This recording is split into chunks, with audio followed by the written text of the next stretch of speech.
Hello there. At the moment, people are really trying to scare us because rumors are circulating in London that Boris Johnson could become the new NATO Secretary General. Connoisseurs look questioningly at French President Macron there. So Boris Johnson stays for a few more weeks at 10 Downing Street, the stately home in Whitehall with its own pet cat. On September 5th, the ruling Tory party will announce that whoever is Boris Johnson's successor is British Prime Minister. And while the two remaining Conservative candidates, ex-Chancellor of the Exchequer Rishi Sunak and Foreign Minister Liz Truss, are trying to differentiate themselves from each other despite the same neoliberal policies, rumors are already circulating about Johnson's next possible field of activity. This candidate is said to be the successor to NATO Secretary General Jens Stoltenberg. Johnson is supported by some older members of his party. The British Telegraph writes that Johnson's commitment to Ukraine in particular is an important factor in the discussion for the still Prime Minister, or caretaker Prime Minister. People may debate Boris Johnson's legacy for years to come, but what is undeniable is his unwavering support for Ukraine in the face of Russian barbarism. That's what Conservative MP Marc François told the newspaper. Johnson could use President Zelensky as a reference when applying. The outgoing Prime Minister also received support from Richard Drax and David Jones, both also members of the British House of Commons for the Tories. Former Brexit Secretary Jones even went so far as to claim that it was Johnson who spearheaded the Western response to the Russian war.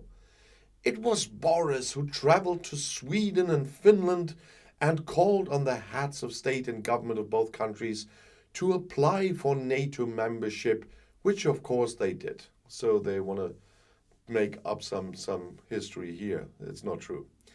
It's questionable whether Johnson, who first led his country to Brexit and after that during his time as Prime Minister, he staggered from scandal to scandal and convinced Sweden and Finland of NATO membership. No, he did not. In fact, the Ukrainian side also had words of praise for the British populist.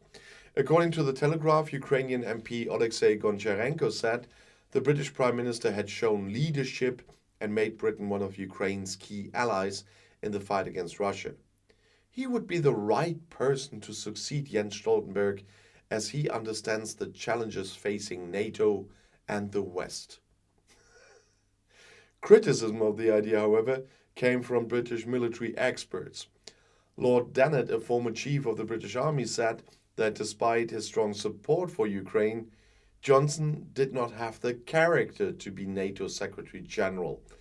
And behind closed doors, many NATO connoisseurs asked themselves whether French President Emmanuel Macron would support such a candidate. And they all shake their heads. And during this video, I could shake my head all the time.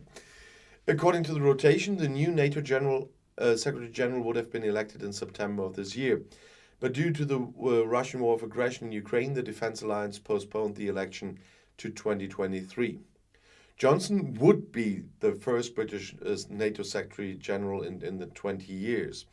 Former Labour Secretary George Robertson held the post from 1990 to 2003.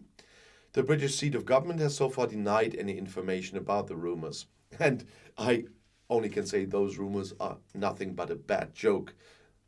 The last thing NATO needs is a fracking liar at their top. And I'll see you in my next video. Ich komme wieder.